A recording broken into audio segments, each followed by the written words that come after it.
I eat meat. I also eat a lot of other things, which makes me an omnivore, like a lot of people. But lately I've been wondering, is it even possible to be an omnivore responsibly? I mean, is it possible to eat meat and still care about this planet?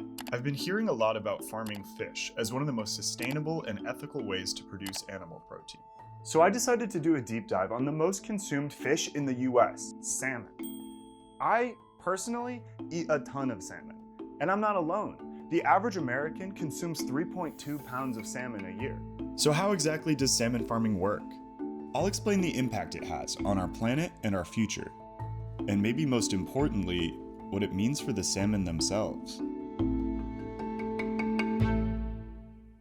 So first things first, wild or farmed salmon? Wild does sound a lot better to me, but it turns out there's a very real limit to how much wild salmon we can catch sustainably. We're unfortunately at this state right now where, to put it simply, the wild fish stocks are just maxed out or are almost at their sustainability limits.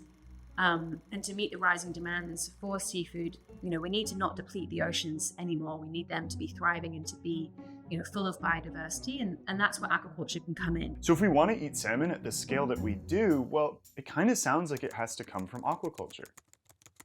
Salmon has only been farmed since the 1960s, and it's grown fast. Since the 80s, global consumption of salmon has tripled, and over 70% of that salmon comes from farms. So salmon farming takes place in coastal regions around the world. Salmon really like that cold, clean, fresh water where they like to grow best. That's Sophie Ryan, CEO of Global Salmon Initiative, a collaboration between some of the world's biggest salmon farming companies. Most salmon is farmed in Norway, Chile, the UK, Canada, and the Faroe Islands. The process really begins in what we call a freshwater hatchery. So this is locations on land where the salmon are small eggs, and they're monitored closely when they hatch, and then they're put into tanks, so on land in freshwater. Once they've kind of reached maturity, they're transferred out to ocean farms. So this is those open ocean pens where they're really in that cold, fresh water that they like. And they stay here until they're ready to harvest, which usually takes about 18 months to 2 years. So then when they reach that fully grown stage, they're harvested, taken to a processing facility, and then distributed to consumers, restaurants, and retailers around the world. And that's how the world produces almost 3 million tons of salmon each year.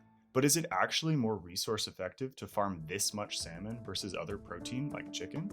To try and answer that, let's start with the big picture. By current projections, we'll likely need to feed 2 billion more people by 2050. But how can we do that without further depleting Earth's resources? Well, some people opt to go vegan for that exact reason. And recent studies have shown that a plant-based diet could lower your climate impact, but only 1% of Americans are vegan. And while up to 46% of Americans said they would consider a plant-based diet if it helped reduce greenhouse gas emissions, that still leaves over half the country reliant on animal proteins like salmon. Aquaculture has huge potential to really play a role. And what that means is it requires less land and less fresh water, and also has a lower carbon footprint than many of the animal kind of proteins you can get hold of. But there are other factors related to farming salmon at such a large scale. It turns out we also need to look at the amount of resources needed to feed the fish. Here's marine biologist Ray Hilborn on what it takes to feed all that salmon. Most of their feed is coming from plants. So typically soy-based plants. That's where the big impact is. The downsides of soy farming have been well documented. And honestly, that could be its own video. To sum it up, soy farming can be a major cause of deforestation, water pollution, and biodiversity loss. And a lot of the demand is driven by a need to feed farm animals. But in the wild, salmon are carnivores. So for farm-raised salmon, this soy-based diet is supplemented by feeding them other fish. There are some fish that are salmon that are raised without any fish meal and fish oil, but I think most farm salmon use fish meal and fish oil to some extent. Some of this fish meal does come from fish byproduct and scraps from other fish that have been processed to be eaten, but most of it comes from wild-caught fish that are being caught just to feed the salmon. So the effects of salmon on the environment ripple out far beyond the farms themselves, to the soy farms and fisheries that feed them. But even still, Professor Hilborn argues that farming salmon is more sustainable than farming other land animals. So it takes less feed to make a pound of salmon than it takes to produce a pound of chicken. In other words, despite the impact that salmon feed may have on the environment, it still takes less of that feed than it would for other livestock. When you zoom out, salmon aquaculture looks like a better alternative to land-based farming and even wild-caught salmon. But there's another dimension to this that might tip the balance. What is salmon farming like for the salmon themselves? So, in salmon farming, there are many things that are done to the animals that are invasive. And so they are handled, they are size graded, they're pumped up into tubes. That's Professor Lynn Snedden, a researcher who has spent her career studying fish behavior, and in particular, answering the question of whether fish can feel pain. It's a question a lot of us never consider. Many people don't spend time with fish. The only time they might see them is, in a shop where, they're buying fish to eat.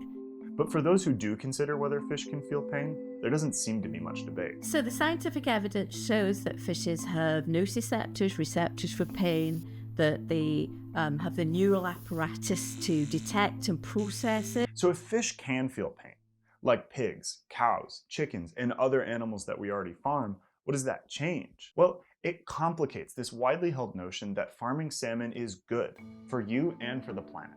On the one hand, we need to feed a growing population that is likely going to remain meat eaters, and salmon farming is more efficient and less land intensive than a lot of the alternatives. But knowing that the fish can clearly feel pain and even feel stress makes me think a lot more about their welfare, especially given the fact that salmon farming requires catching other wild fish to feed to the salmon. And like any other form of animal farming, there are repercussions. Salmon farms pose threats to various marine organisms through transmission of parasites like sea lice, diseases in some case.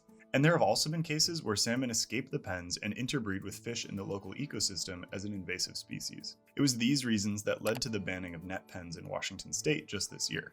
In the end, I think there's unfortunately this very real trade-off between sustainability and ethics, because feeding a growing population responsibly will often come at the expense of the animals involved. But I also think there's a silver lining, because the conditions that those animals are in can improve. Take chickens and eggs, for example. Over the last 20 years, pressure from the public and politicians impacted the egg industry when people became widely aware of the factory farm conditions that chickens lived in. In 2006, 5% of eggs were cage-free. Now that number is 45. And maybe a similar mindset can be adopted for farming fish. Fish welfare is so critically important because we're raising animals. We want healthy fish in healthy waters. So by safeguarding the welfare of fish, I think it benefits everyone, whether you care about the fish themselves or not.